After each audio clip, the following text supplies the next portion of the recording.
Analicemos los escenarios. Inicia el mapa. Bienvenidos.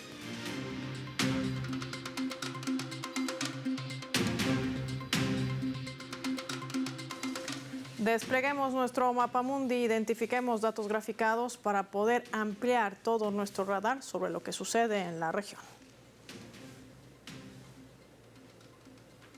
Doctrina Monroe vigente en política exterior de Estados Unidos. Vamos a identificar el primer país que ponemos de ejemplo en nuestro mapa, Honduras, con los colores de su bandera y también sus 5 estrellas. Y es que el gobierno hondureño ha denunciado que se está fraguando un golpe de Estado impulsado por Estados Unidos. Hay que recordar que el conflicto con ese país se intensificó tras un encuentro que se realizara en Venezuela entre el secretario de Defensa, Manuel Zelaya, y el jefe del Estado Mayor Conjunto de las Fuerzas Armadas hondureñas, Rodbell Hernández, y el general Padrino López, ministro de Defensa de Venezuela.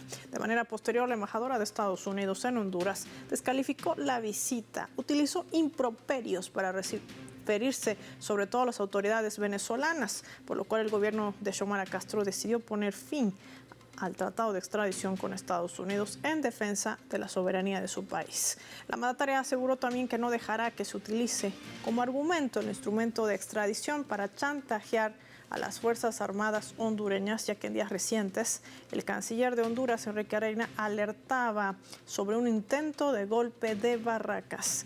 Esto significa la división dentro de las Fuerzas Armadas, uno de los pilares fundamentales para garantizar el orden constitucional en cualquier país del mundo. Vamos a sumar otro ejemplo, lo que sucede en México. Allí el presidente Andrés Manuel López Obrador, quien por supuesto también rindió su último informe de sexenio, decía que había pausado las relaciones diplomáticas con las embajadas de Canadá y Estados Unidos. Había solicitado además respeto a la soberanía de su país.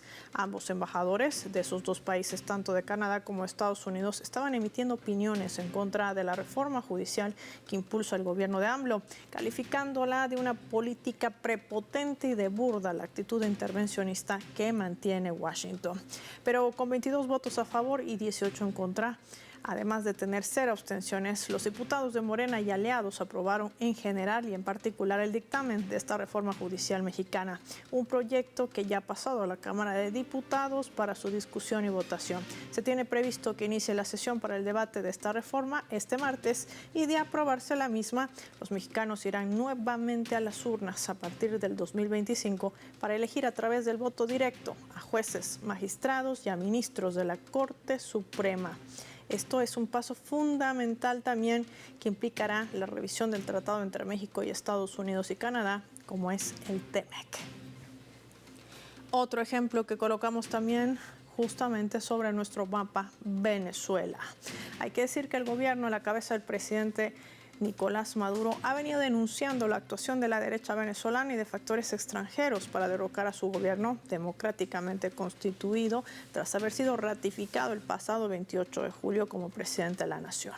Hay un golpe continuado contra el país tras los recientes hechos también de atentado al sistema eléctrico nacional, una guerra mediática, cognitiva, híbrida, sin precedentes sobre la nación que intentan promover división y odio, gestionadas también a través de granjas de bots desde países como España, Colombia, Argentina, financiadas también por la extrema derecha radical en el planeta.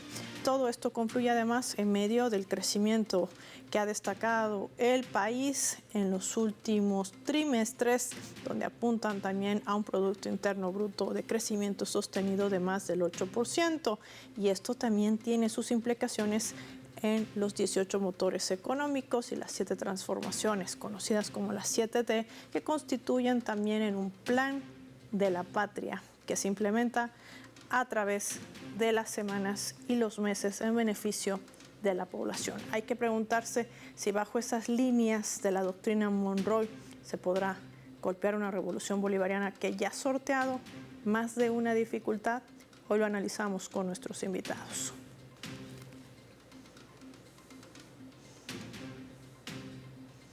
Sebastián Salgado nos acompaña en directo desde la Argentina, analista geopolítico, experto en estos temas. ¿Cómo estás, Sebastián? Gracias por tu tiempo para el mapa. Bienvenido a Telesur. Hola, Paula, un gusto saludarte nuevamente. Sebastián, estamos enfrentando esa estrategia de Estados Unidos que pretende revivir la doctrina Monroe, ¿qué implica esto?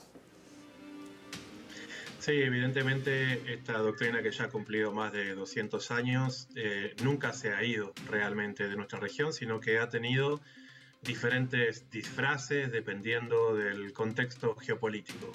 Pero sí es cierto, y en estos casos tan interesantes que vos estabas resaltando, hay que evidenciar la serie de derrotas que los Estados Unidos está sufriendo en otras latitudes. Estamos viendo la derrota de la OTAN en territorio ucraniano, hemos visto la derrota de Estados Unidos en territorio sirio, todos los años que han estado intentando desestabilizar el gobierno de Bashar al-Assad, ni siquiera pueden con la resistencia de Ansarollah de Yemen. Y en ese sentido, evidentemente, América Latina termina siendo aquel territorio a través del cual los Estados Unidos intenta, a través de diferentes estrategias que incluyen el campo militar, un amedrentamiento específico sobre nuestra región que en otros momentos en los que las dictaduras militares eran parte de la realidad en este espacio que nosotros estamos habitando, bueno, hoy los estamos viendo con nuevas estrategias y en algunos casos, como es el de la República Argentina, directamente con gobiernos que trabajan para ellos. Ahora, en medio de todo este movimiento, causa suspicacia también los ataques a López Obrador, un país con el que también tienen acuerdos como es el TEMEC, que tanto punto neurálgico ha significado, además de la frontera común que comparten.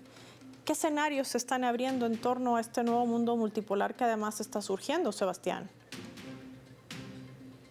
Es interesante porque los gobiernos de nuestra región van buscando su propio camino a partir de la identidad de sus propios pueblos y en ese sentido México ha mostrado en este sexenio de López Obrador poder ser parte de esta alianza norteamericana, pero al mismo tiempo no dejar de mostrar una identidad latina. Y en ese sentido, bueno, parece estratégico esto que ustedes están comentando también, de que López Obrador haya esperado a los últimos momentos de su sexenio para hacer esta reforma judicial que es tan importante, que en definitiva es otra de las estrategias de los Estados Unidos, cooptando a jueces a través de estos procesos que ahora conocemos como lawfare o persecución judicial a líderes políticos, y que claro, como es el único poder de una república que no es votado por su propia población, el nivel de injerencia que hay sobre el poder judicial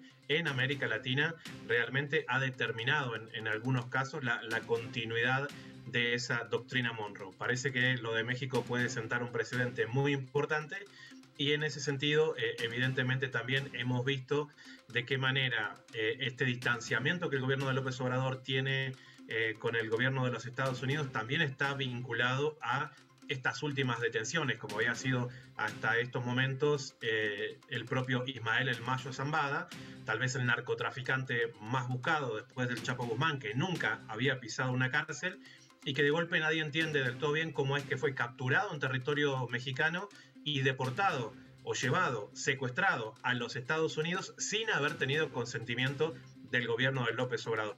Esto sigue mostrando el nivel de injerencia del propio gobierno de los Estados Unidos, incluso a través del crimen organizado. Como ejemplo, lo que está sucediendo actualmente en Honduras con este intento de golpe de Estado al gobierno de Xiomara Castro, Sebastián, cuando además el expresidente Juan Orlando Hernández ya ha sido sentenciado a cárcel por ese país que lo blindaba de alguna manera, porque transportaba 400 toneladas de cocaína a narices de la DEA, a narices de la CIA.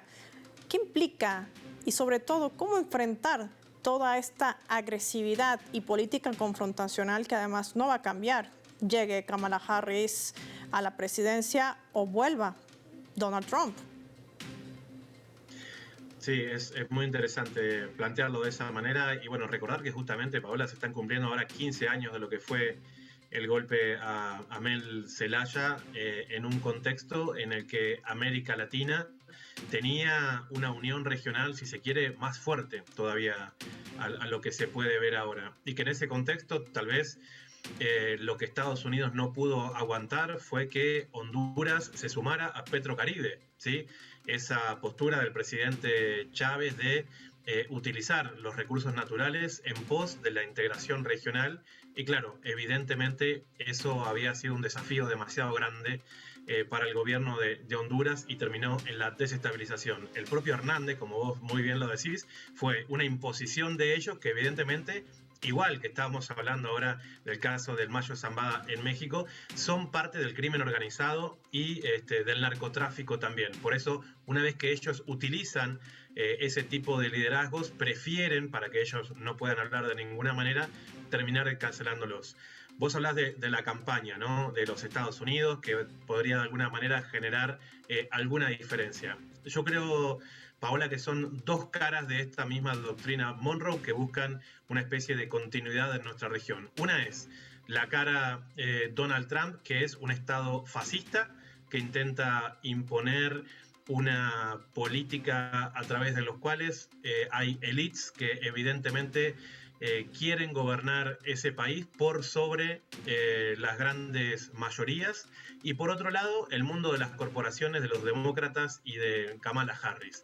Son dos estrategias diferentes, pero que en definitiva buscan un mismo fin y que se ve, por ejemplo, en los grandes temas, ¿no?, como es el condicionamiento que ellos tienen por parte del sionismo y el financiamiento de las campañas por parte del AIPAC, ese lobby sionista israelí que en definitiva termina condicionando las acciones de campaña, pero también las gestiones presidenciales. Por eso, evidentemente, 200 años de historia para la doctrina Monroe pareciera que son muchos, pero de alguna manera, después de las derrotas que ellos están sufriendo en otras partes del mundo, sin duda intentarán recostarse nuevamente sobre nuestra región.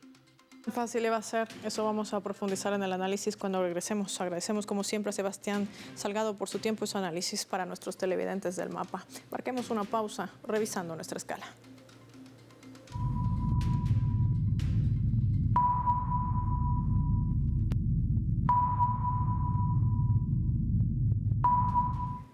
A través de este portal web de Granma que vamos a colocar en la pantalla del mapa, que está titulando de la siguiente manera: intentan revivir el culebrón del síndrome de La Habana. El interminable culebrón aparece en escena siempre en momentos oportunos. Se trata de no dejarlo desaparecer, de que no caiga en el olvido, teniendo en cuenta el daño que ya hizo como herramienta para justificar el recrudecimiento del bloqueo económico y el enrarecimiento de las relaciones diplomáticas entre Cuba y Estados Unidos. Este llamado síndrome de La Habana, reseña Granma, utilizado por elementos de extrema derecha y de Estados Unidos y de la mafia cubanoamericana para justificar ese endurecimiento de la política hacia Cuba y reforzar la idea de que Rusia y China constituyen una amenaza para la seguridad mundial.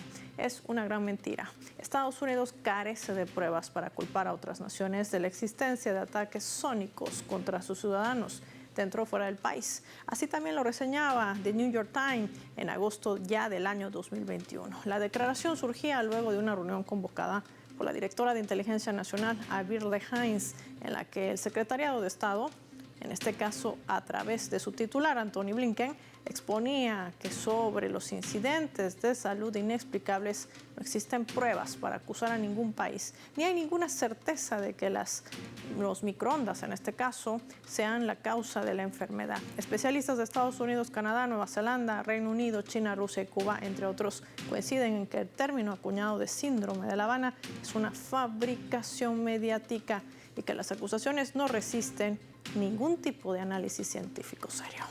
Así las cosas, así la estrategia de Estados Unidos, que no les extrañe que esto se amplifica a todos los radares. Ya volvemos.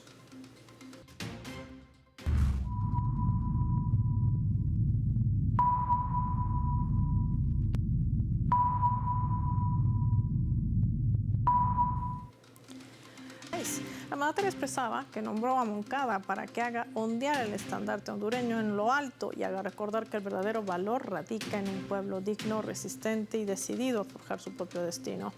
La recién ministra reafirmaba también que servirá al país en una institución que tiene características esenciales, como las Fuerzas Armadas, que respetarán el capítulo relacionado a la defensa nacional, en el entendido de que las Fuerzas Armadas es una institución apolítica, obediente y no beligerante, con funciones y atribuciones constitucionales definidas.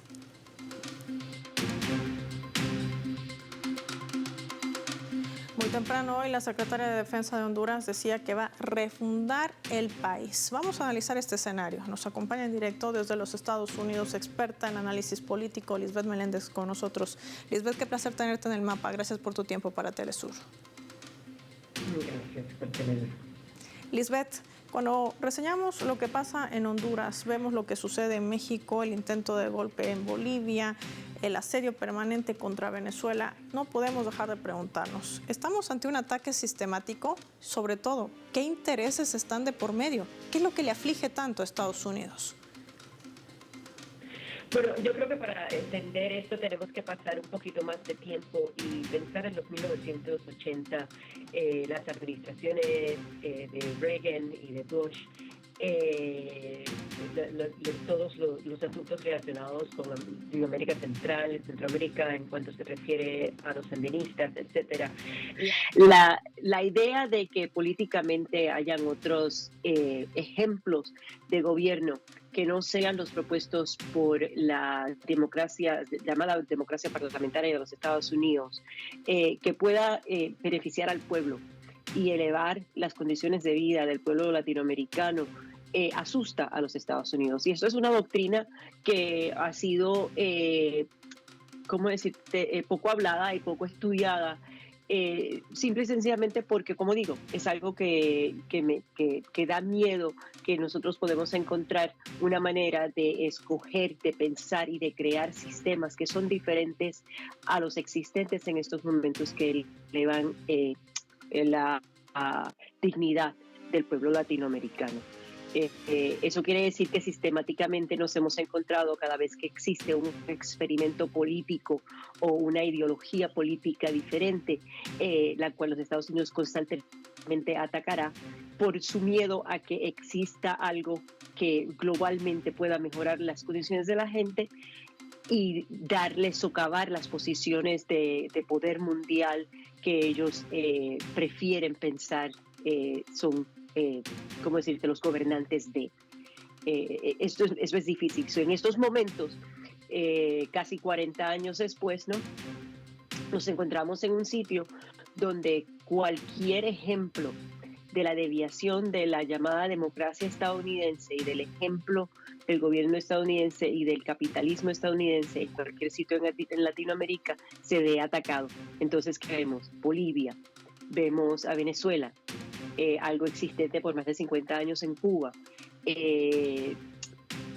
cualquier modulación que se encuentre hacia el pensamiento marxista o la combinación de la democracia, la llamada democracia estadounidense, con conceptos de liberación económica, tales como aquellos puestos en efecto en Centroamérica, les va a hacer a ellos una amenaza y lo van a atacar, ya sea psicológicamente, militarmente, o una combinación de los dos, así como vemos los golpes de Estado planeados por los Estados Unidos en Honduras, en Nicaragua, en Venezuela, en Bolivia, en Ecuador, en Perú, y estamos estudiando todo ese tipo de elementos socialmente para saber entonces cómo nosotros como pueblo latinoamericano podemos contrarrestar estos esfuerzos estadounidenses de ser el poder colonialista, como decía el invitado anterior.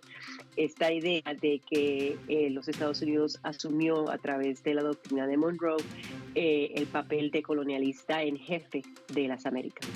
¿Verdad, Lisbeth, cómo en pleno siglo XXI todavía creemos que hay, no lo digo yo porque no lo creo, pero lo piensa así Estados Unidos, de que todavía hay razas superiores e inferiores que necesitan ser dominadas, tuteladas, saqueadas, invadidas? Y con esto también muchos se preguntarán, ¿cómo funciona esta estrategia en pleno siglo XXI?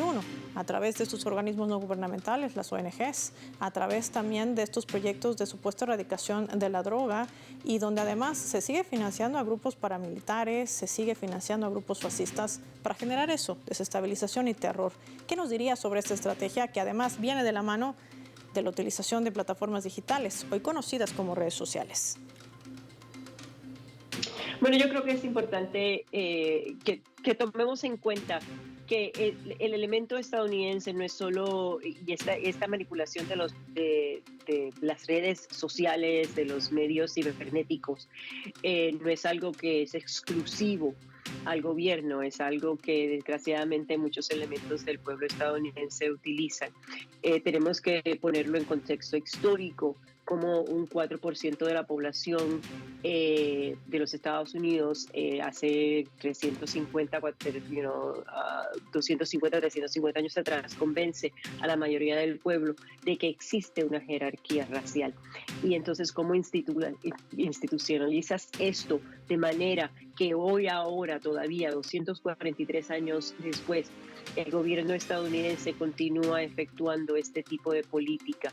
Porque ya está tan integrada al sistema y al pensamiento social estadounidense que existen pocos retos a cómo estoy. Nosotros como personas latinoamericanas, como personas afrodescendientes, como personas indígeno-descendientes, nos encontramos en esta constante lucha de dejarle saber al pueblo de que una minoría anglosajón, descendiente de un concepto anglosajón, no puede dominar al resto de nosotros que somos, en efecto, la mayoría de la población global. Y esta idea de que nosotros, ¿cómo se dice lo que en inglés se le dice? El sur global, carecemos de la inteligencia y la capacitación para crear nuestro propio destino, es una que continúa efectuándose sistemáticamente e institucionalmente en los Estados Unidos y más allá. Aquellas personas en nuestros países que piensan y que glorifican ese tipo de pensamiento, porque no somos exentos de este problema. Te quiero compartir nuestra leyenda, Lisbeth, para poder profundizar este escenario.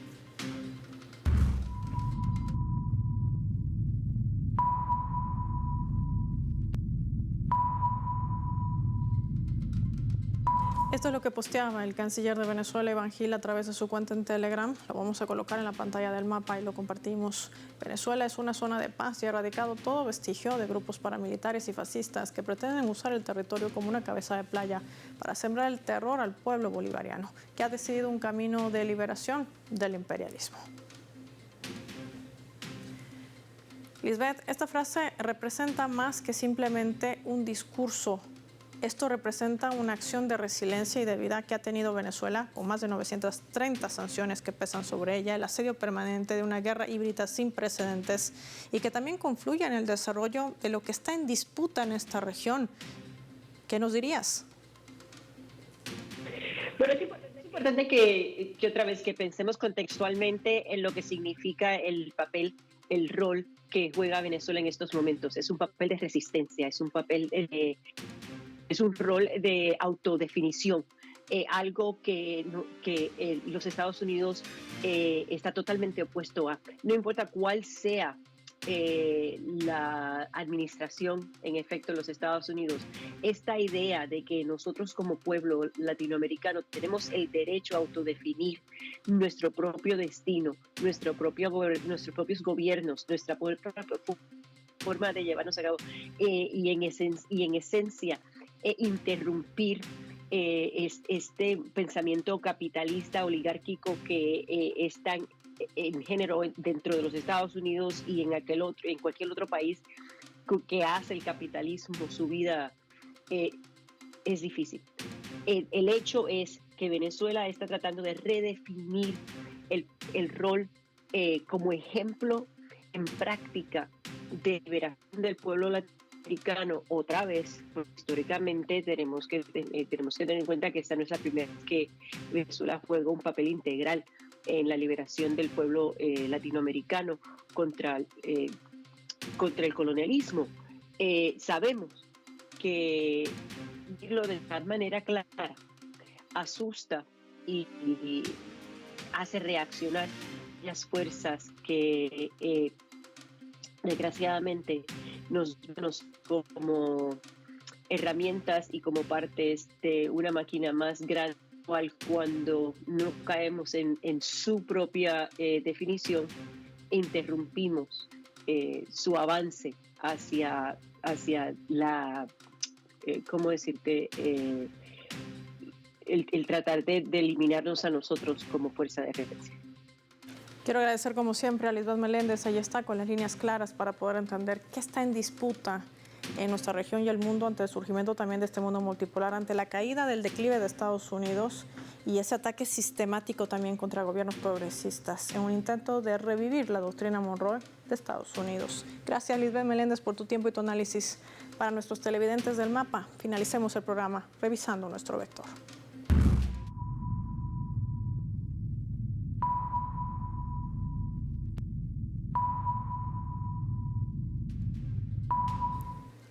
Nuestro radar en el mapa hoy nos refleja las 3 claves sobre este tema.